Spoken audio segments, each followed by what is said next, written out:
오늘 대림절 두 번째 주일 이 거룩한 예배에 참석하신 우리 상국교회 모든 성도님들의 삶과 가정에 우리 하나님의 은혜가 충만하기를 주의 이름으로 축원을 드립니다. 기도하겠습니다. 하나님 감사합니다. 주님 이 땅에 오신 이 은총의 절기 대림절 두 번째 주일에 우리가 하나님 앞에 모여 예배하게 하시니 얼마나 감사한지요. 오늘 이 예배의 자리에 주님 임재해 주옵소서. 예배하는 우리를 만나 주시되 우리의 찬양을 받으시며 우리의 기도를 들으시며 특별히 이 시간 하나님의 말씀에 귀를 기울여 들을 때 성령 하나님이 오셔서 우리 안에 빛을 비춰주시고 말씀을 깨닫게 하시며 말씀을 듣다가 우리의 병든 마음이 치료되어지고 약한 마음이 강하여지고 하나님의 은혜로 체험받는 놀라운 시간 되도록 역사해 주옵소서. 하나님을 기대합니다. 영광 받으시옵소서. 예수 그리스도의 이름으로 기도하옵나이다. 아멘. 어느 날 스페인의 유명한 화가 피카소가 여행 중에 시골의 한 농가에서 묵게 되었다고 합니다.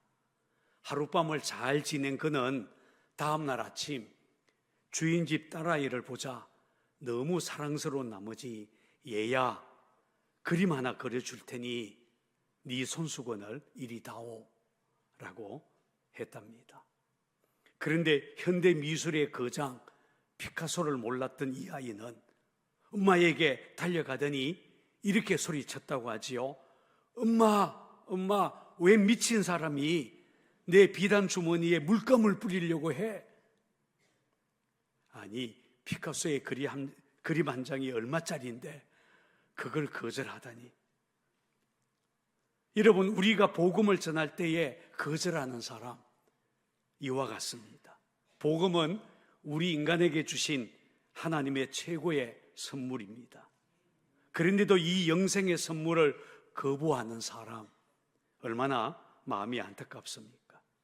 세상 사람들은 예수님을 믿고 영생을 얻는 것이 얼마나 소중한 일인지를 잘 모릅니다.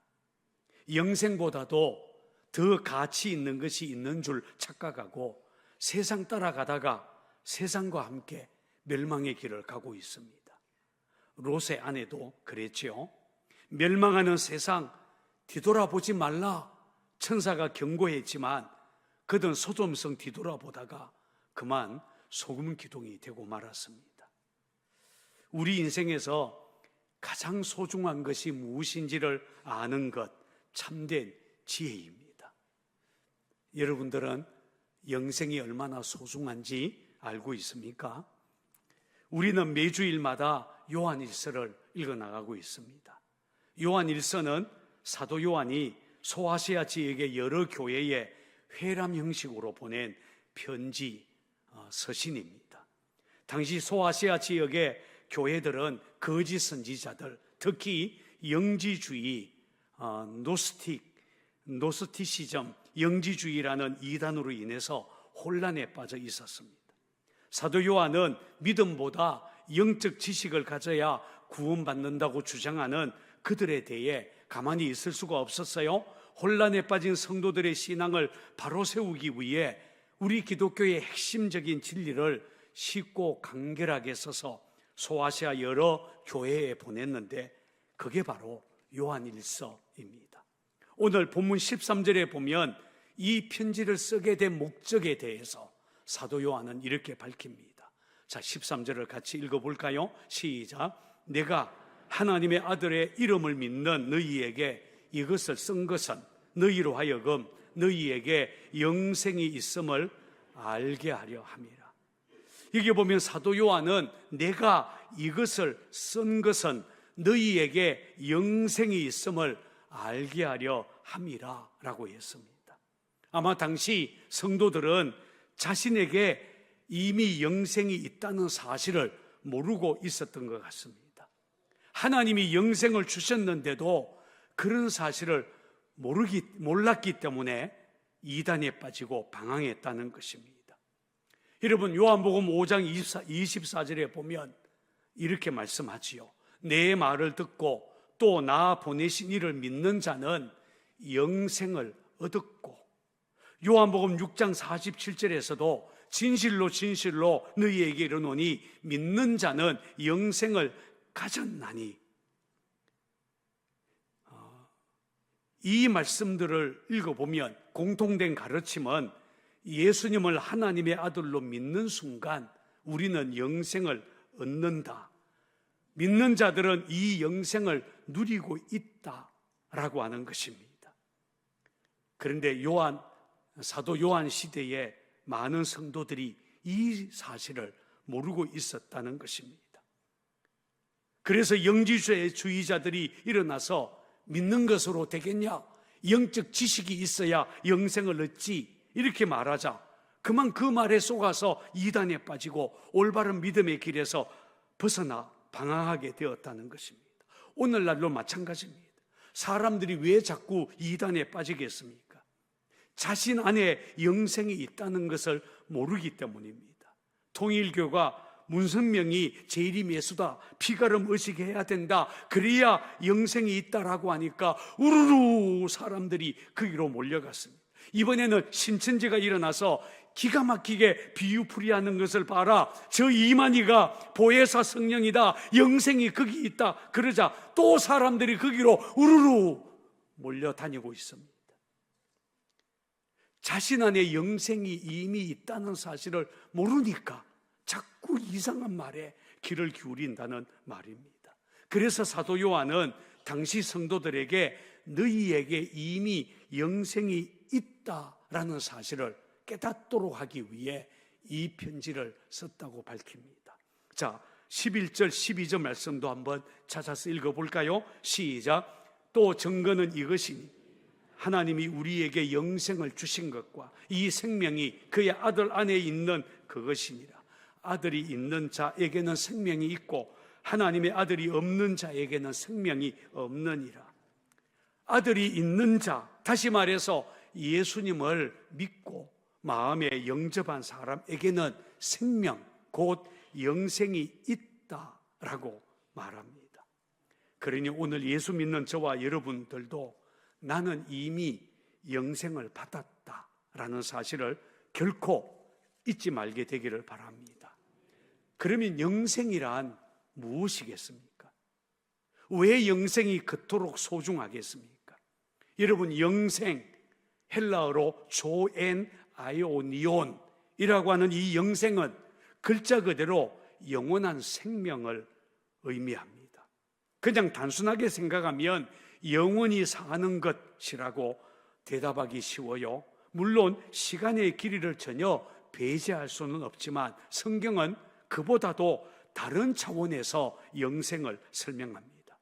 예수님은 요한복음 17장 3절에서 영생을 이렇게 설명하고 있습니다. 같이 읽어볼까요? 시작. 영생은 곧 유일하신 참 하나님과 그가 보내신 자 예수 그리스도를 아는 것이니이다. 영생이란 하나님과 예수님을 아는 것이다 라고 말합니다. 의미심장한 말씀이죠. 안다, 기노스코라고 하는 이 말은 단순히 지식을 말하는 게 아니라 경험과 관계를 통해서 깊은 관계를 가진 알을 이야기합니다. 다른 말로 말한다면 알고 깊은 관계를 맺고 있다라는 뜻입니다. 나는 하나님을 압니다라고 말할 때 이 말은 나는 하나님을 만났습니다, 하나님과 깊은 관계입니다 라는 의미입니다. 나는 예수님을 압니다 라는 말도 마찬가지예요. 나는 예수님을 내 인생의 구원자로 믿고 내 마음에 받아들였습니다. 나는 예수님과 깊은 관계입니다 라는 뜻입니다. 이런 사실은 성경이 말하는 죽음이 무엇인지를 살펴보면 좀 더 분명해집니다. 영적인 의미에서 죽음은 단순히 생물학적인 의미에서 숨이 끊어지는 것을 의미하는 게 아니라 하나님과의 관계가 단절되는 것을 의미하지요. 성경은 하나님 모르는 것, 하나님 떠나서 죄를 짓고 사는 것을 죽었다라고 말합니다. 하나님을 모르는 것이 죽음이요, 하나님을 아는 것이 생명, 영생이다라는 것입니다. 세상에서 아무리 돈이 많고 지위가 높아도 하나님 모르고 하나님이 보내신 유일한 구원자 예수를 믿지 않으면 그 사람은 죽은 자입니다. 그렇습니다. 단 하루를 살아도 예수님을 믿고 예수님과 깊은 교제를 나누며 사는 것이 영생이요, 7년을 살아도 예수님과 아무런 관계없이 그저 죄 짓고 산다면 그게 곧 죽음이다 라는 것입니다.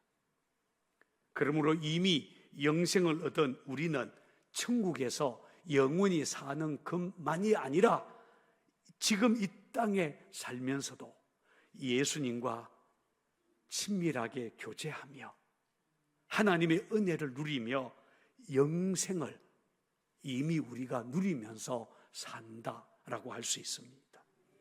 그러면 여러분, 우리가 어떻게 영생의 복, 영생을 누리며 살 수 있겠습니까?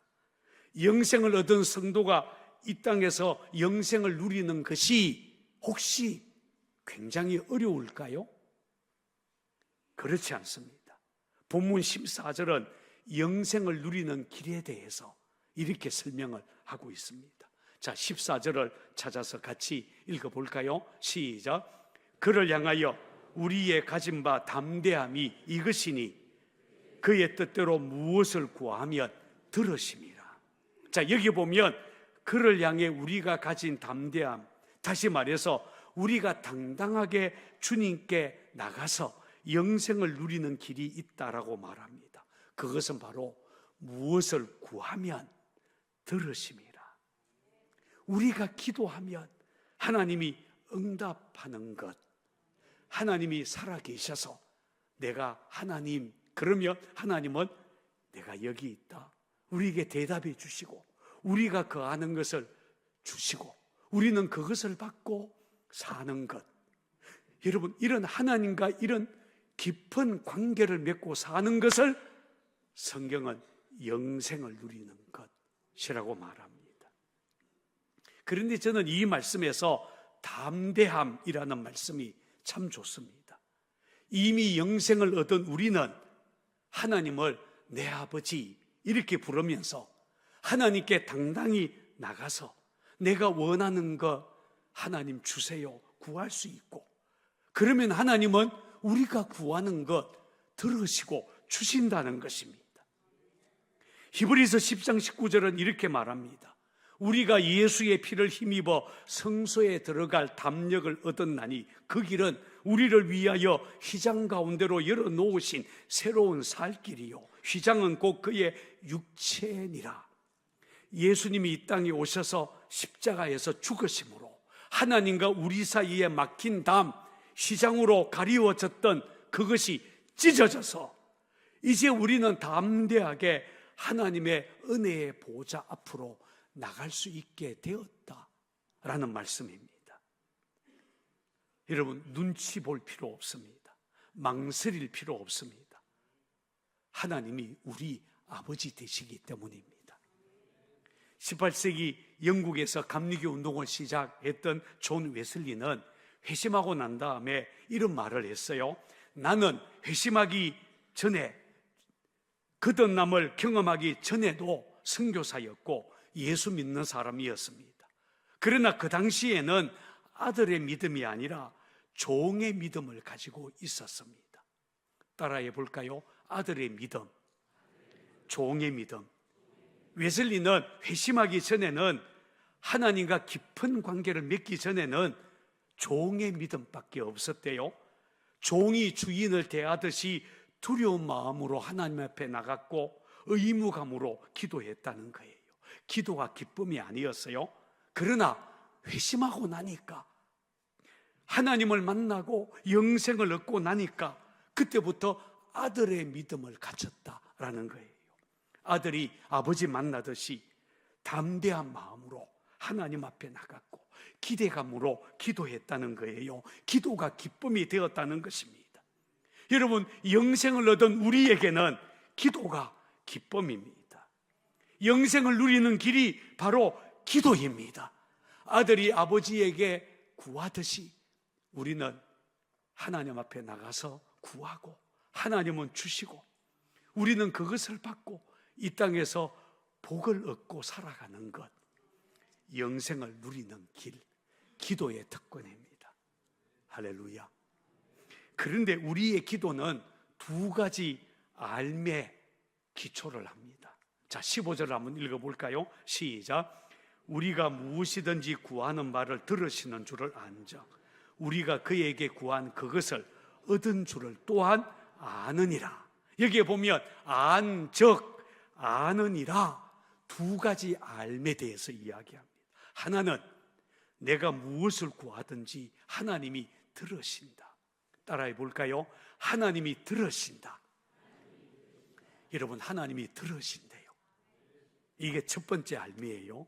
두 번째 알면 우리가 구하면 하나님이 주신다라는 것입니다. 따라서 해볼까요? 하나님이 주신다. 우리는 하나님이 주신다는 것을 알아요. 이게 두 번째 알미입니다. 여러분, 저는 1991년도에 서울에서 개척교회를 시작을 했었어요. 개척교회를 시작할 때만 하더라도 저는 기도의 능력, 기도의 축복, 기도의 특권 잘 몰랐어요. 안적, 아느니라 이 말씀이 저는 희미했어요. 그런데 개척을 시작했지만 교회가 부흥되지 않았습니다. 한 달이 지나도 두 달, 석 달이 지나도 새 교인이 오지 않았어요. 곰팡이 나는 지하실에서 교회를 개척했는데 누가 거기에 오겠어요? 나 같아도 안 올 것 같아요. 지하실에서 다른 건물 2층이나 3층으로 교회를 옮기고 싶었는데 같이 개척한 교인들은 대부분 가난한 사람들이라서 엄두도 못 내고 있었습니다. 그때 제가 기도해야지 이런 마음이 들었어요. 그래서 낮에 시간을 낼 수 있는 권사님들 세 분에게 우리 함께 모여서 기도하십시다. 그래서 저하고 제 아내하고 금사지 세 분하고 5사람이 매일 3번 새벽, 아침, 저녁 이렇게 3번 모여서 기도했습니다. 하나님, 지하실 면하게 해주세요.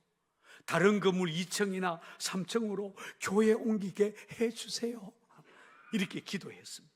기도 외에는 다른 길이 없었어요. 한 석 달쯤 기도했을까요? 어느 날 저녁에 그 지하실 교회에 양복 입은 2 신사가 찾아왔습니다. 목사님을 만나러 왔다라고 해서 제가 만났습니다.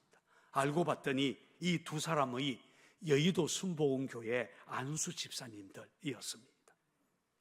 그들은 어제 저녁 성교회 모임에서 모여서 기도하고 있었는데 갑자기 하나님께서 성일교회는 그때 제가 개척한 교회 이름이에요. 성일교회가 교회를 옮겨야 하는데 너희들이 가서 건축원금 해라. 이렇게 말씀을 하셨대요. 혹시 이분들을 제가 알고 있었을까요? 전혀 모르는 사람이에요. 저는 처음 보는 사람들이에요.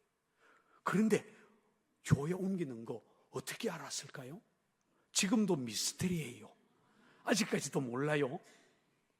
어쨌든 이분들이요, 저를 만나러 왔다 그리고는 봉투를 제 앞에 놨어요. 건축원금이래요. 그리고 이렇게 말을 했어요.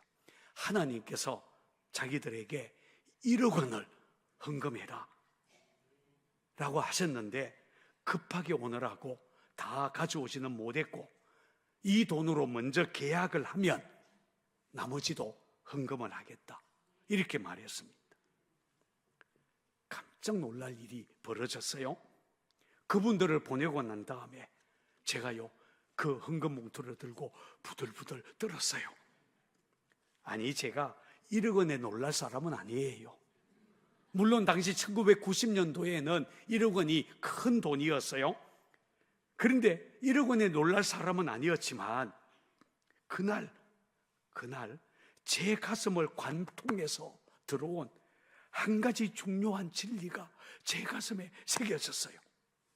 그날 제 가슴에 새겨진 진리, 그것은 하나님이 내 기도를 들으시는구나.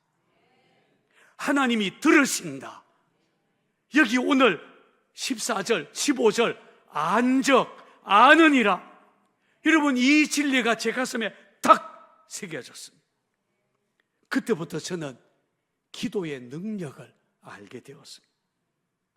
기도로 영생을 누리기 시작했습니다. 이 진리가 가슴에 딱 새겨지자 어려운 일이 생길 때마다 저는 뭐부터 했을까요? 기도부터 하면 하나님은 들어주시고 하나님은 응답해 주시고, 그 헌금이 시작이 되어서 교회를 묵동삼거리 한 건물 3층, 4층을 전세를 들었어요. 50평, 50평, 100평짜리 건물이 생긴 거예요. 할렐루야. 혹시 이 간증을 듣고는 그건 목사님 이야기지, 나는 아무리 기도해도 하나님이 듣지 않으시고 주시지 않더라, 혹시 이렇게 푸념하는 분이 있을지 모르겠어요. 아닙니다. 하나님은 우리의 기도를 들으십니다. 듣는 것만이 아니라 구하는 것 주십니다. 물론 그렇다고 해서 우리 자신의 육체적인 욕망을 위해 내 욕심대로 구하는 것도 무조건 하나님이 다 응답하신다는 말씀은 아닙니다. 14절에 보면 무엇을 구하면 들으심이라 라는 말씀 앞에 한 가지 단서가 붙어 있어요. 한 가지 단서, 뭐죠? 그의 뜻대로입니다. 우리가 하나님의 뜻대로 구해야 하나님이 주신다고 말씀하십니다. 여러분, 우리 하나님은 전능하신 창조주요, 우리를 사랑하는 하늘 아버지이십니다. 우리를 향한 하나님의 뜻은 항상 최선입니다. 가장 좋은 것 주시는 좋은 아버지이십니다. 맞습니까? 여러분도 그렇게 믿죠?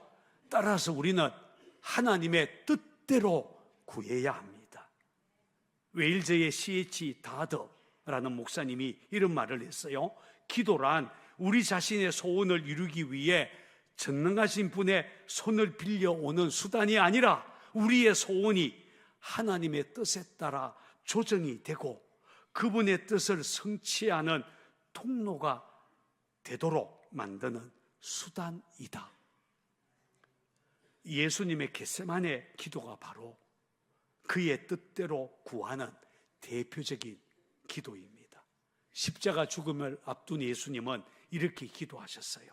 아버지여, 만일 할만하시거든, 아버지의 뜻이거든 이 잔을 내게서 옮기시옵소서. 그러나 내 원대로 마옵시고 아버지의 원대로 되기를 원하나이다. 겟세마네 동산에서 드린 이 예수님의 기도는 하나님 아버지의 뜻에 자기 생각, 자기 뜻을 굴복시키는 것이었어요. 내 원대로가 아니라 아버지의 원대로. 바로 이 기도야말로 오늘 우리가 배워야 할 참된 기도라고 할 수 있습니다. 여러분은 어떻게 기도하십니까? 기도를 통해 영생을 누리고 있습니까? 기도하고 응답받으며 기도가 여러분들의 기쁨이 되고 있습니까? 시편 기자는 이렇게 고백했습니다. 여호와께서 내 음성과 내 간구를 들으심으로 내가 그를 사랑하는도다. 그의 귀를 내게 기울이셨으므로 내가 평생에 기도하리로다. 할렐루야. 그러니 여러분, 비상적인 욕으로만 채워진 그런 이기적인 기도 말고 자기 생각, 자기 고집 내려놓고 하나님의 뜻으로 채운 깊고 친밀한 기도 이제 드리는 저와 여러분이 되기를 바랍니다. 우리가 기도로 영생을 누리는 또 다른 방법이 있습니다. 그것은 바로 형제 자매를 위한 중보 기도입니다. 16절 17절을 한번 읽어볼까요? 시작. 누구든지 형제가 사망에 이르지 아니하는 죄에 범하는 것을 보거든 구하라. 그리하면 사망에 이르지 아니하는 범죄자들을 위하여 그에게 생명을 주시리라. 사망에 이르는 죄에 있으니 이에 관하여 나는 구하라 하지 않노라. 모든 불의가 죄로 돼 사망에 이르지 아니하는 죄도 있도다. 여기 보면 사도 요한은 매우 특별한 단어를 사용하고 있습니다. 사망에 이르는 죄, 사망에 이르지 아니하는 죄, 이렇게 표현합니다. 여러분, 사망에 이르는 죄가 어떤 죄고 반면에 사망에 이르지 않는 죄가 어떤 죄이겠습니까? 주석가들은 사망에 이르는 죄란 예수님이 누구인지 알면서도 의도적으로 예수님을 거부하고 예수님을 대적하는 죄가 바로 사망에 이르는 죄라고 설명합니다. 적그리스도, 거짓 교사, 배교자들이 여기에 해당합니다.